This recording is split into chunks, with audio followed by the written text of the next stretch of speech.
Marketplace is supported by Putnam Investments, where performance is driven by original fundamental research on a global scale. This is Putnam Today. Produced in association with the University of Southern California. President Obama made some remarks about the GM IPO this afternoon. You could almost hear him saying, phew. American taxpayers are now positioned to recover more than my administration invested in GM. And that's a very good thing. From American Public Media, this is Marketplace. Marketplace is supported by the all-new Chevrolet Volt, available soon in select markets. Details at ChevyVolt.com. The all-new Chevrolet Volt. It's more car than electric. And by Progressive Insurance, with more than 30,000 local independent agents. Information available at Progressive.com.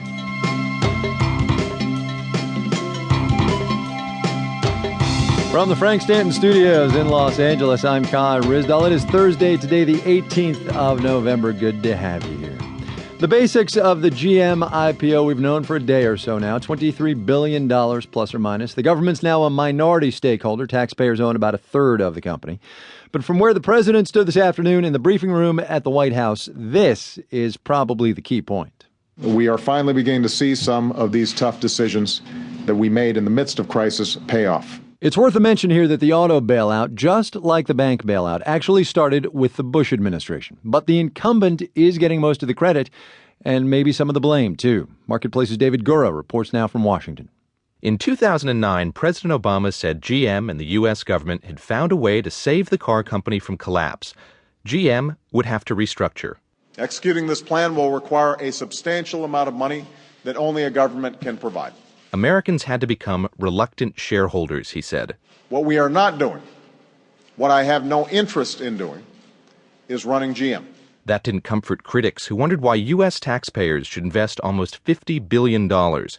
At the time, Republican lawmaker John Boehner asked whether anyone really believed the government could steer a huge company to economic viability. MP Narayanan teaches business at the University of Michigan.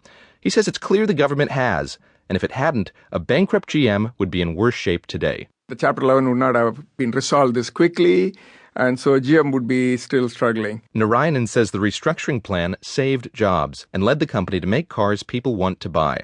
But taxpayers are still on the hook. Clearly, the government is going to pay a price because it doesn't look like the government is going to recoup all the investment in GM. It looks very unlikely. But there are still critics of government intervention.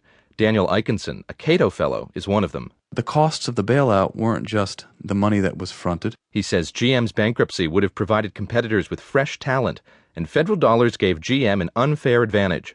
Worst of all, now businesses in trouble might think they'll always be able to turn to Uncle Sam for help. In Washington, I'm David Gura for Marketplace. All the international economic action today was in Dublin, Ireland. Officials from the European Union and the International Monetary Fund are still trying to patch up the Irish financial crisis, including, it sure looks like, a multi-billion-dollar bailout package. From the European desk in London, Marketplace's Stephen Beard reports. For days, Ireland's government was dead set against any outside help. But this morning, speaking on Irish radio, the head of the country's central bank, Patrick Honohan, admitted that a loan was in the offing, and it was a big one. The purpose of the amount to be made available to be borrowed is to show that Ireland has sufficient firepower to deal with any concerns of the market. A loan worth tens of billions of euros. But the rescue package comes with conditions. They're likely to include further public spending cuts.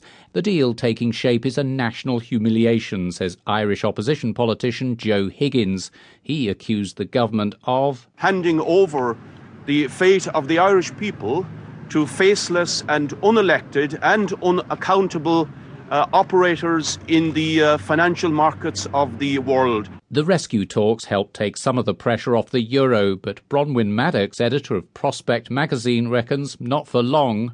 I think it's going to unravel. How long that takes will depend on how long countries want to keep propping up the weaker ones. That may not be a great deal longer. Germany, which foots much of the bill, is far from happy. The Germans were furious over bailing out the Greeks. Their mood has not been improved by the thought of bailing out